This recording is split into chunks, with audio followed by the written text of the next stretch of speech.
मां कालरात्रि की कथा। नवरात्रि के 7वें दिन की हार्दिक शुभकामनाएं। 7वें दिन मां दुर्गा के कालरात्रि रूप की पूजा का विधान है। आज आप सभी भक्त जन सच्चे मन से श्रद्धा और विश्वास के साथ मां कालरात्रि की संपूर्ण व्रत कथा को सुनिए। मां कालरात्रि की 4 भुजाएं हैं। ऊपर की दाहिनी भुजा से मां भक्तों को वर प्रदान करती हैं। निचली दाई भुजा से अभय देती हैं, जबकि बाई भुजाओं में मां खड़क और कटीला मूसल धारण करती हैं। मां कालरात्रि के केश खुले हुए हैं और गले में बिजली की माला शोभा पा रही है। ऐसा लगता है मानो बिजली चमक रही हो। क्रोध में मां की नासिका से अग्नि की ज्वालाएं निकलती रहती हैं। मां कालरात्रि गर्दभ यानी गधे की सवारी करती है। मां कालरात्रि के इस भयंकर स्वरूप को देखकर असुर और नकारात्मक शक्तियां भयभीत रहती हैं, लेकिन माता कालरात्रि अपने भक्तों पर परम अनुकंपा दर्शाने वाली हैं। भक्तों के लिए सुलभ और ममतामयी होने के कारण माता को शुभंकरी भी कहा जाता है। श्री दुर्गा सप्तशती में महिषासुर नाम के दैत्य के वध के समय मां भद्रकाली की कथा का वर्णन मिलता है कि युद्ध के समय महाभयानक दैत्य समूह देवी को रणभूमि में आते देखकर उनके ऊपर ऐसे बाणों की वर्षा करने लगा, मानो बादल मेरु गिरी के शिखर पर पानी की धार बरसा रहा हो।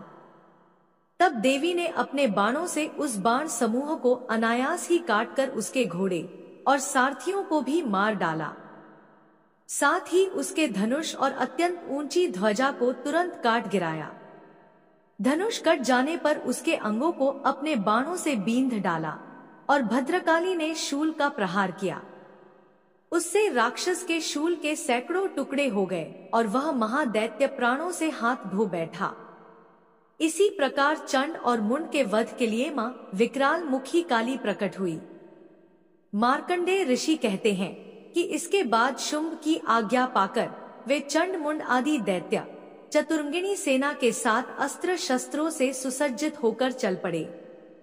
फिर गिरिराज हिमालय के स्वर्णमय ऊंचे शिखर पर पहुंचकर उन्होंने सिंह पर बैठी देवी को देखा।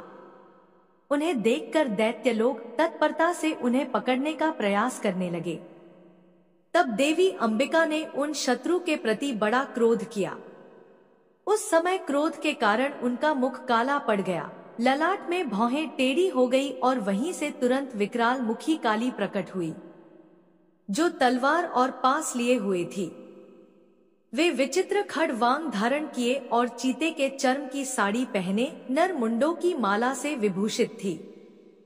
उनके शरीर का मांस सूख गया था, केवल हड्डियों का ढांचा था, जिससे वे अत्यंत भयंकर जान पड़ती थी। उनका मुख बहुत विशाल था, जीभ लपलपाने के कारण वह और भी डरावनी लग रही थी। उनकी आंखें भीतर को धंसी हुई और कुछ लाल थी। वे अपनी भयंकर गर्जना से संपूर्ण दिशाओं को गुजा रही थी।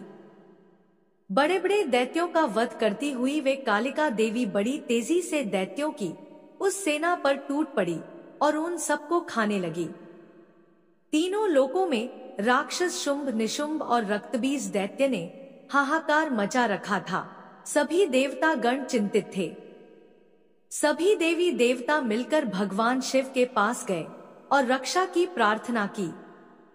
तब महादेव ने मां पार्वती से असुरों का संहार कर अपने भक्तों की रक्षा करने के लिए कहा।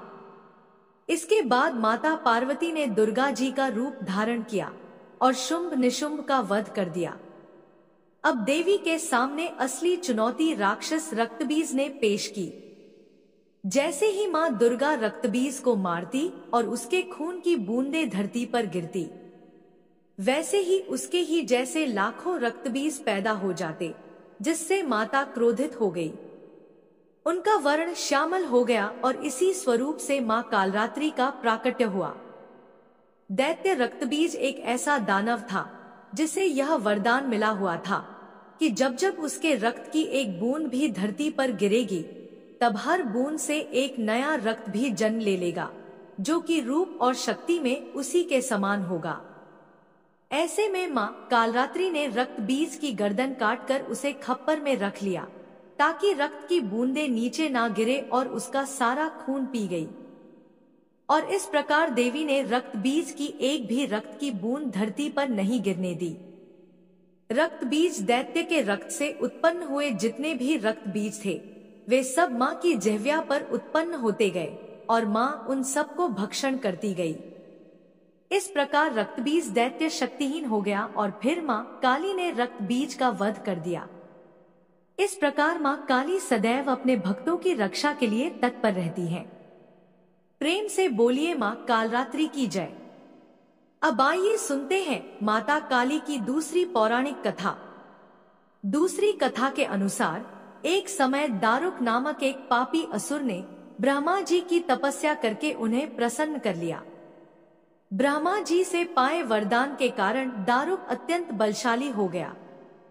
वह देवताओं और ब्राह्मणों को परेशान करने लगा। वह उन पर अत्याचार करने लगा और धार्मिक अनुष्ठान यज्ञ बंद करवा दिए और स्वर्ग को चला गया। सभी देवता विचलित होकर ब्रह्मा जी और विष्णु जी के पास सहायता मांगने के लिए चले गए। ब्रह्मा जी ने बताया कि दारुक का नाश सिर्फ स्त्री के हाथ से ही हो सकता है। सभी बड़े बड़े देवता भी उससे युद्ध में हार चुके थे। अंत में अब निश्चित किया गया कि दारुक का वध भगवान शिव की पत्नी माता पार्वती करेंगी। भगवान शिव ने अपना तीसरा नेत्र खोलकर भयानक और प्रचंड महाकाली को जन्म दिया। उनका शरीर काले रंग का था। माता काली के माथे पर तीसरा नेत्र और चंद्र रेखा थी। उनके हाथों में त्रिशूल और कई प्रकार के अस्त्र थे। महाकाली के प्रचंड रूप को देखकर चारों तरफ अग्नि की भयानक लपटें उत्पन्न हो गई। महाकाली के क्रोध को भगवान शिव ही रोक सकते थे, इसलिए उन्होंने एक बालक का रूप लिया। भगवान शिव शमशान पहुंचे और वहां बालक के रूप में लेटकर रोने लगे। छोटे बालक को रोता हुआ देखकर महाकाली का क्रोध शांत हो गया। उनके हृदय में ममता भावना जागृत हो गई। उन्होंने शिवजी रूपी छोटे बालक को उठाया और अपने स्तनों से दूध पिलाने लगी। इसीलिए कहते हैं शिवा धात्री। इस प्रकार से शिव जी ने उनके क्रोध को पी लिया। इस प्रकार महाकाली का भयानक और प्रचंड क्रोध शांत हुआ। इसके बाद महाकाली मूर्छित हो गई। उन्हें होश में लाने के लिए भगवान शिव ने तांडव नृत्य किया। होश में आने पर वह पुनः माता पार्वती के रूप में आ चुकी थी। माता पार्वती भगवान शिव का नृत्य देखकर नृत्य करने लगी, जिसके कारण उन्हें योगिनी के नाम से पुकारा जाता है। एक बार प्रेम से बोलिए जय माता काली।